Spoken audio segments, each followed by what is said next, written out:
राहुल गांधी ये बात करते हैं कि किसको खरीदा जाए और किसको ना खरीदा जाए। ये वो इंसान है जो चीन के हाथों 2005 में बिक गए, और बिके भी कैसे बताइए। अपने दिवंगत पिता के नाम पे इन्होंने एक फाउंडेशन बनाई और उस फाउंडेशन पे इन्होंने पैसा लिया। शर्म नहीं आती राहुल गांधी को? अपने पिता के नाम को उनकी मृत्यु के बाद भी ये बेच रहे हैं और आज जो है सलाह दे रहे हैं हिंदुस्तान के प्रधानमंत्री को। मैं तो कहती हूँ राहुल गांधी को जो लोग ये कहते हैं कि ये इस देश का पॉलिटिशियन है, उनको आत्ममंथन करना चाहिए राहुल गांधी के साथ साथ। और कहते कौन है? सुरजेवाला जैसे उसके चमचे। राहुल गांधी पॉलिटिशियन तो बहुत दूर की बात है, ये व्यक्ति पार्ट टाइम पॉलिटिशियन है। इस देश में ये टूरिस्ट वीजा में रहता है। आजकल तो इसकी किस्मत खराब है कि कोविड हो रखा है, वरना ये पता नहीं किस देश में जाकर के छिप गया होता। ये रहता कहाँ है हिंदुस्तान के अंदर, जो इसको हिंदुस्तान की पॉलिटिक्स के बारे में पता हो, हिंदुस्तान की चीजों के बारे में पता हो। अब ये जो है इनके पास कुछ है तो है नहीं। अभी अपने आप को नेशनल लेवल का लीडर बनाए कैसे? क्या है? कुछ काम धंधा है नहीं। कांग्रेस पार्टी सिमट गई है, खत्म हो गई है, एक घर के अंदर बंद रह के हो गई है बस इनकी कहानी। तो अब क्या करेंगे? देश के प्रधानमंत्री पर जब मर्जी आएगी अनाप शनाप बयानबाजी करेंगे। कि इन लोगों को शर्म नहीं आती है योगी सरकार और मोदी सरकार के बारे में इस तरीके की बात करने की? आप ये सोचिए कि हिंदुस्तान का सबसे बड़ा प्रदेश उत्तर प्रदेश और सबसे नटोरियस प्रदेश उत्तर प्रदेश, जिस पर सपा और बसपा ने सालों साल राज किया है। इनके पनपाए हुए गुंडे गैंगस्टर्स हैं ये लोग, ये इनके बल पे राजनीति करते रहे हैं। ये वो लोग हैं जिन्होंने हमेशा इन लोगों की, समाजवादी पार्टी के आकाओं की चरण वंदनाएं की हैं। इनके रहमो करम पर ये पले हैं। इनके देखिए खाकी और खादी के संरक्षण के बिना कोई भी गुंडा वहां पर आज तक पला नहीं है। लेकिन अब जो है खाकी और खादी के बीच में आ गया है भगवा, और भगवा ने जो है इनको पकड़ पकड़ के अंदर करना शुरू कर दिया है। आज से पहले कभी आपने देखा था श्रेयन कि अगर कोई गैंगस्टर, कोई गुंडा इस तरीके से पुलिस वालों पर हमला करे? ये पहली वारदात नहीं हुई है। जब किसी गैंग वॉर में या किसी गैंगस्टर ने हमारे वीर पुलिस के भाइयों को शहादत दी है, उनको मारा है सामने से। बहुत हमारे पुलिस वालों को इस तरीके से मारा गया है, बड़े कोल्ड ब्लडेड तरीके से मारा गया है। लेकिन क्या कभी किसी के घर पे बुलडोजर चला? कभी भी किसी के घरों को इस तरीके से ध्वस्त किया गया है? यह अब हो रहा है जब वहां पर एक निर्भीक योगी बैठा हुआ है और वो शासन कर रहा है। और आदरणीय योगी आदित्यनाथ जी ने तो बहुत पहले बोल दिया था अपने शपथ ग्रहण के कुछ समय के बाद ही कि मैं यहां पर जितने भी ये गुंडे हैं, जितने भी ये गैंगस्टर्स हैं, ये या तो उत्तर प्रदेश छोड़ करके चले जाएं। मैं इनसे निवेदन करता हूं, ये शब्द है उनके, कि मैं निवेदन करता हूं कि या तो ये उत्तर प्रदेश छोड़ के चले जाएं, और अगर इनको उत्तर प्रदेश में रहना है तो इनका कौन सा घर होगा ये भगवान ही जानता है। और वो घर जो है, उस घर में कोई जाना नहीं चाहता है। उत्तर प्रदेश में जिस तरीके से 8 जो हमारे पुलिस वाले थे, उनके हत्यारे विकास दुबे जो मास्टरमाइंड है इसका, उसको पकड़ने के लिए दिन रात जो मेहनत की जा रही है उत्तर प्रदेश की सरकार की तरफ से और पुलिस की तरफ से, तो उसके लिए क्या कहना चाहोगे? और जो आज उन्हीं का जो राइट हैंड था उसको मार गिराया है और जो 3 लोग गिरफ्तार हुए हैं। देखिए, जहां तक यूपी का सवाल है श्रेयन, यूपी हम सब जानते हैं हिंदुस्तान का सबसे बड़ा प्रदेश है, और सबसे बड़ा प्रदेश होने के साथ साथ सबसे नटोरियस प्रदेश भी है। जितने भी बड़े बड़े और कुख्यात गैंगस्टर्स इस हिंदुस्तान के अंदर आए हैं वो उत्तर प्रदेश से आए हैं। बड़े बड़े गैंग यहाँ जो हैं 70s 80s से पलते आ रहे हैं। सोचने की बात ये है कि ये जो गैंग हैं, ये जो गैंगस्टर हैं, विकास दुबे और धनंजय सिंह, या बहुत पुराने जो लोग, बहुत सारे गैंगस्टर्स हैं। और जहाँ तक विकास दुबे का सवाल है, ये व्यक्ति अचानक से तो कोई कुख्यात गुंडा बन नहीं गया, गैंगस्टर बन नहीं गया। इसकी एक बहुत पुरानी कहानी है इसके गाँव में, कानपुर की। इसके घर के बाहर एक पानी का कुआं था, और उस वक्त जो है 10 साल पहले वहाँ पर पानी की गांव में बहुत समस्या होती थी, क्योंकि सपा बसपा ने कभी चिंता ही नहीं करी कि घर घर में पानी चला जाए। तो जब वहां पर लोग पानी लेने जाते थे, ये वहां के लोगों की जुबानी कहानी है श्रेयन, जब लोग पानी लेने के लिए जाते थे तो विकास दुबे की चरण वंदना करते थे। इतना खौफ था उसका, उसको डॉन बुलाते थे गांव का। और अगर कोई बिना उसके पैर छुए, बिना चरण वंदना किए, बिना परमिशन लिए उस कुएं से पानी निकाल लेता था तो उसको बुरी तरीके से विकास दुबे मारता था, बुरी तरीके से उसकी पिटाई करता था। तो इसकी हिस्ट्री है। कहते हैं ना, पूत के पैर पालने में दिखाई देते हैं। तो ये जो है गुंडाई पैदा हुआ था, और उसके बाद शय इसको इसके आकाओं ने दी है। लेकिन आज इसकी, जिसके एक जमाने में तूती बोलती थी, इतनी हालत खराब है, एक के बाद एक योगी सरकार जो है इसके घरों को गिरा रही है। और योगी सरकार की जो पुलिस है उत्तर प्रदेश की जो पुलिस है इसके पीछे पड़ी हुई है, इसकी जान के पीछे हाथ धोकर पड़ गई है, इसकी जान की मुसीबत पड़ गई है और इसलिए जो है भागता भागता जो है दिल्ली की तरफ आ रहा है। कल की जो सूचना है उसके हिसाब से फरीदाबाद में ओयो होटल के अंदर इसने जाकर के शरण लेने की कोशिश करी। जब इससे आईडी प्रूफ मांगा गया तो ये वहां से भाग के निकल गया, लेकिन वहां के सीसीटीवी कैमरा में इसकी फुटेज है जिसमें साफ दिखाई दे रहा है कि ये विकास दुबे है। और अब इसकी रणनीति आप ये देखिए, ये जो है ना वहां की पुलिस से और योगी आदित्यनाथ से थर्रा रहा है, कांप रहा है, इसकी रूह कांप रही है और ये किसी भी कीमत में नहीं चाहता है कि ये उनके हाथ में पड़े, क्योंकि अगर उनके हाथ में पड़ेगा तो दिन में इसको तारे नजर आएंगे। तो ये जो है किसी भी तरीके से वहां से भागता भागता फरीदाबाद से ये चाहता है कि दिल्ली में आए और दिल्ली की पुलिस के आगे ये सरेंडर कर जाए। ये इसकी अब रणनीति है। लेकिन अगर ये सोच रहा है, ये समाजवादी पार्टी के जो इसके आका हैं जो कह रहे हैं कि इसको पकड़ के दिखाओ, अगर ये सोच रहे हैं कि इसको पकड़ा नहीं जाएगा, ये पकड़ा भी जाएगा, इसकी धुनाई भी होगी और इससे एक एक नाम भी बाहर निकलेंगे और एक एक की अकल ठिकाने आएगी। क्या पता आपको कि इन लोगों का ही हाथ होगा इसको भगाने में, क्योंकि अगर ऐसे लोग पकड़े जाते हैं तो बड़ी सारी चीजें निकल करके आती हैं। तो ये तो अभी शुरुआत है, अभी आप देखिए आगे आगे होता क्या है। अभी इसका एक राइट हैंड उन्होंने मारा है एनकाउंटर में। उत्तर प्रदेश में विकास दुबे को लेकर जिस तरीके से विपक्ष या फिर समाजवादी पार्टी योगी सरकार पर हमला बोल रही थी और सीएम योगी आदित्यनाथ से लेकर पीएम नरेंद्र मोदी तक को बदनाम करने की कोशिश की जा रही थी, और आज उसी में किस तरीके की जो एक सफलता कह सकते हैं आप इसे, कि जो सफलता हाथ लगी है योगी सरकार के और वहां की उत्तर प्रदेश की पुलिस के हाथ, कि उन्होंने जो विकास दुबे का जो राइट हैंड कहने वाला, जो उसका अमर दुबे, जो उसका चचेरा भाई था, उसे मार गिराया है और 3 लोगों को भी साथ में गिरफ्तार किया गया है। तो क्या कहना चाहोगे इसके? मैं ये बोलना चाहती हूं कि इन लोगों को शर्म नहीं आती है योगी सरकार और मोदी सरकार के बारे में इस तरीके की बात करने की। आप ये सोचिए कि हिंदुस्तान का सबसे बड़ा प्रदेश उत्तर प्रदेश और सबसे नटोरियस प्रदेश उत्तर प्रदेश, जिस पर सपा और बसपा ने सालों साल राज किया है, इनके पनपाए हुए गुंडे गैंगस्टर्स हैं ये लोग, ये इनके बल पे राजनीति करते रहे हैं। ये वो लोग हैं जिन्होंने हमेशा इन लोगों की, समाजवादी पार्टी के आकाओं की चरण वंदनाएं की हैं, इनके रहमो करम पर ये पले हैं।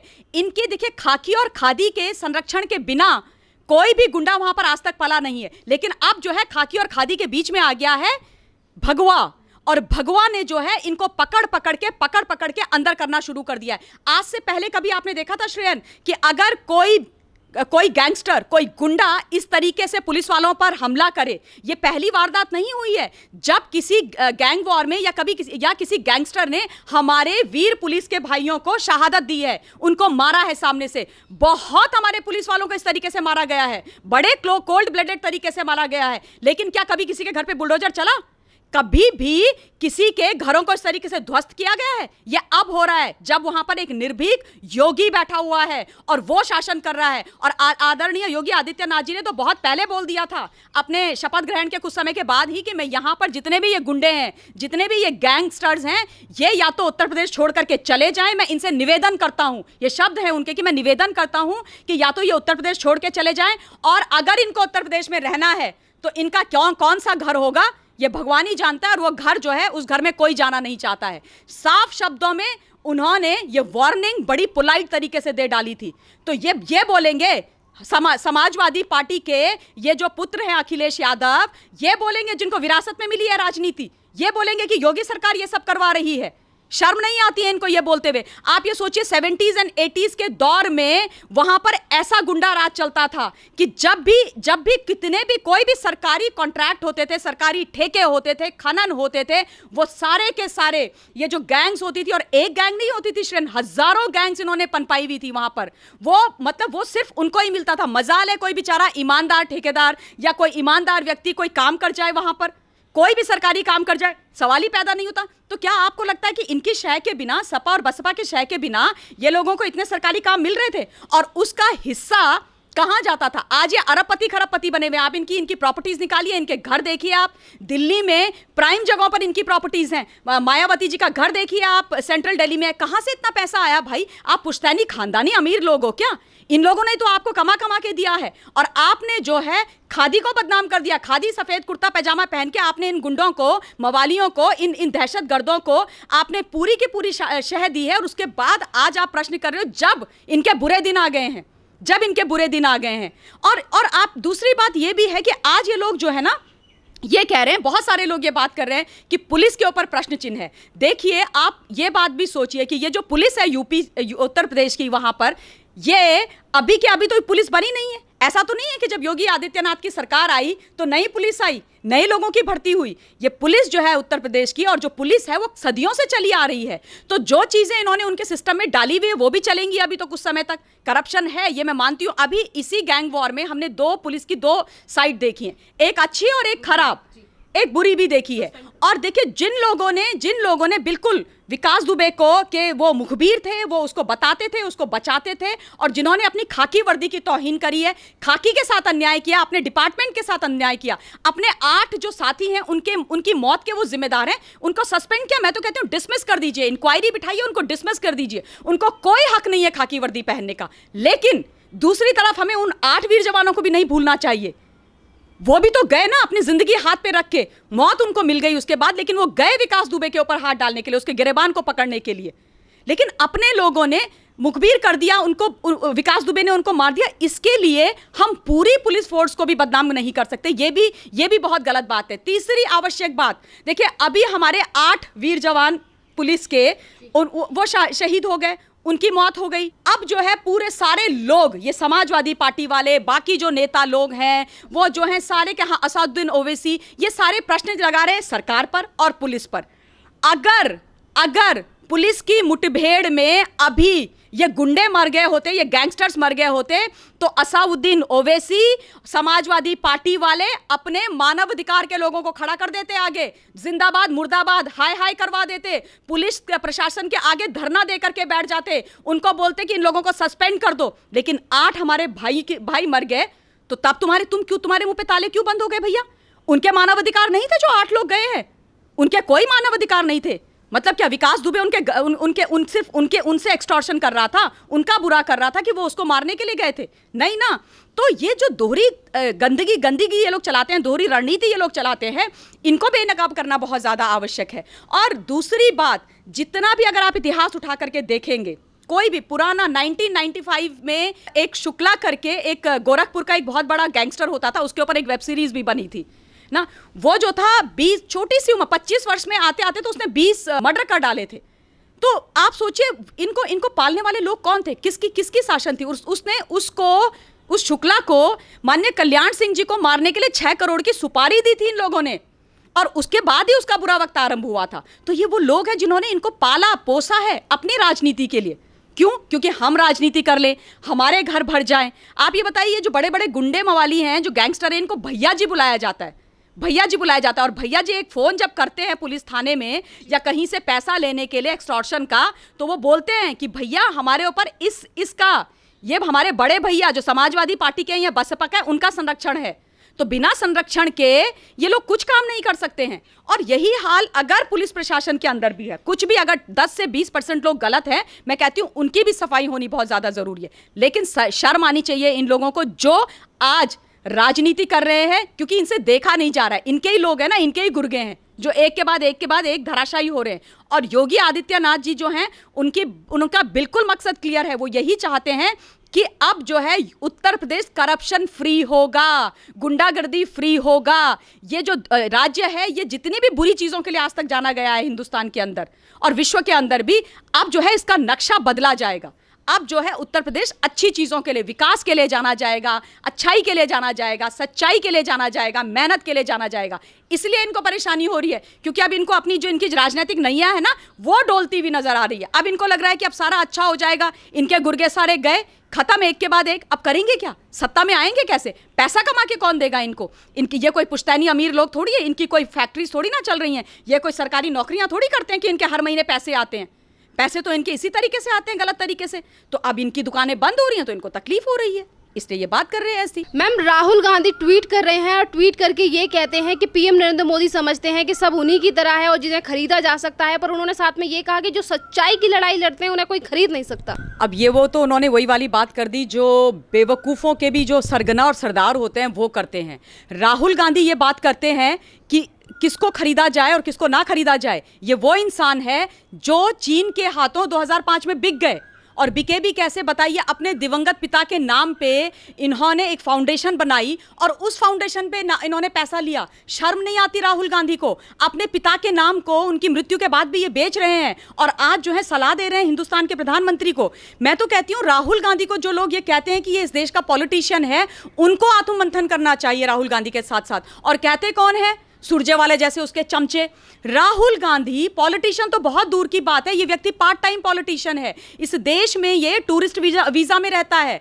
आजकल तो इसकी किस्मत खराब है कि कोविड हो रखा है, वरना ये पता नहीं किस देश में जाकर के छिप गया होता। ये रहता कहाँ है हिंदुस्तान के अंदर, जो इसको हिंदुस्तान की पॉलिटिक्स के बारे में पता हो, हिंदुस्तान की चीजों के बारे में पता हो। अब ये जो है इनके पास कुछ है तो है नहीं। अब ये अपने आप को नेशनल लेवल का लीडर बनाए कैसे? क्या है? कुछ काम धंधा है नहीं, कांग्रेस पार्टी सिमट गई है, खत्म हो गई है, एक घर के अंदर बंद रह के हो गई है बस इनकी कहानी। तो अब क्या करेंगे? देश के प्रधानमंत्री पर जब मर्जी आएगी अनाप शनाप बयानबाजी करेंगे। अगर प्रधानमंत्री नहीं इनको भाव देते हैं, मिलते हैं, तो ये चले जाते हैं देश की सेना के ऊपर बोलने के लिए। इतने ये बेशर्म लोग हैं जिन्होंने सेना को कभी सम्मान नहीं दिया। अभी आप देखिए चीन बॉर्डर में टेंशन खत्म हो गया, डीएस्केलेशन हो गया। उन्होंने पॉइंट नंबर 14 से अपने तंबू उखाड़ करके वो निकल गए। ये खुशी की बात है हर एक उस हिंदुस्तानी के लिए जो हिंदुस्तान के लिए जीता है, जो हिंदुस्तान को अपनी भारत माता समझता है। लेकिन इनके खेमे में ना श्रेन तब से मातम छाया हुआ है। ऐसे लग रहा है जैसे किसी की मौत हो गई है। ऐसे ये परेशान हो रखे, इतने दुखी हो रखे हैं ये, जैसे कि ये चाहते थे कि कुछ और हो जाए, कोई और रिजल्ट का इंतजार कर रहे थे। और सच बात है, आका है ना ये हमारे चीन वाले इनके। अब आप ये देखिए चीन के बॉर्डर पे गलवान घाटी में और एलएसी में जब सारा टेंशन खत्म हो गया है, इतनी बड़ी समस्या को इतनी खूबसूरती के साथ हिंदुस्तान के प्रधानमंत्री ने और हमारी फौज ने कंट्रोल कर दिया है, तो ऐसा लग रहा है कि वाड्रा और गांधी परिवार का जो खेमा है उसमें मातम हो गया है। मातम जो मौत के बाद का मातम होता है, वैसा मातम छा गया है। तो सोचने की बात यह है कि ये हिंदुस्तान के लिए खुश हो रहे हैं कि चीन पीछे चला गया, उनको शिकस्त मिल गई है, उनके लिए दुखी हो रहे हैं। इनकी लॉयल्टी है किसके साथ? और ये वो व्यक्ति है जो डिफेंस की जो स्टैंडिंग कमेटी है उसका मेंबर है। पिछले साल सितंबर से इस साल मार्च तक उस कमेटी के अंदर 11 मीटिंग्स हुई। एक मीटिंग में ये भाई गया नहीं, जाएगा कहां से? विदेश तो भागा पड़ा रहता है। अगर देश के अंदर रहे तो मीटिंग्स अटेंड करे, वो मीटिंग्स अटेंड करी नहीं। स्टैंडिंग कमेटी की क्या इंपॉर्टेंस है ये इनको पता नहीं है। स्टैंडिंग कमेटी क्या डिसीजन लेती है और किस तरीके से एमओडी को अब सलाह मशवरा देती है, इस बात की जानकारी तो है नहीं। डिफेंस के बारे में डी नहीं पता है। इस देश की रक्षा और सुरक्षा की कोई चिंता नहीं है, देश की फौज की चिंता नहीं, देश के जवानों की चिंता नहीं। जो 20 लोग शहीद हुए हैं उनके बारे में इनको नाम तक उनके पता नहीं होंगे। पूछिए आप राहुल गांधी से कि एक सुर में जरा 20 हमारे शहीदों के नाम बता दें, ये बता नहीं पाएंगे। और खड़े होकर के ये हिंदुस्तान के प्रधानमंत्री से प्रश्न करते हैं, खड़े होके ये हमारी आर्मी हमारी फौज से प्रश्न करते हैं। अगर आपको इतनी चिंता थी तो एक मीटिंग में तो चले जाते, कम से कम एक मीटिंग में तो जाते और वहां पर अपने कंसर्न शो करते, तब मैं मानती कि आपको बहुत ज्यादा चिंता है। एक नंबर के आप झूठे, बवाल मचाने में आप एक नंबर के सबसे आगे। आपकी बहन जो है सरकारी घर में कब्जा मारकर बैठी हुई रही, जिस प्रॉपर्टी की 30 लाख रुपए की किराया है उसका वो किराया देती रही है। भगवान जाने इनके किस ईश्वर ने और किस बाबा ने इनको बोला है कि वो 8888 की फिगर का ये किराया दे। पीनट्स तुम किराया देते हो, उसके बाद तुमको वहां से हटा दे तो तुमको तकलीफ हो जाती है। और अब वही तकलीफ है अंदर कि मेरी बहन का बंगला कैसे खाली कराया, मेरी बहन को दिल्ली से जाने के लिए कैसे बोला। तो अब क्या करेंगे? अब बोलेंगे मोदी जी के बारे में फिर से अनाप शनाप बातें। ये इनका तो इतिहास रहा है। इन्होंने कब मोदी जी के बारे में अच्छी बातें बोली हैं? कब ये हिंदुस्तान के प्रधानमंत्री के साथ खड़े हो गए? कब ये हिंदुस्तान की फौज के साथ खड़े हो गए? कब ये हिंदुस्तान की लोगों के साथ खड़े हो गए? तो राहुल गांधी के बारे में अगर कुछ भी हमें बात करनी है, मुझे तो ये लगता है कि सबसे बड़ा हम लोग गलती करते हैं, अपने टाइम की बर्बादी करते हैं कि हर समय हर वक्त हम राहुल गांधी के ऊपर बात कर लेते हैं।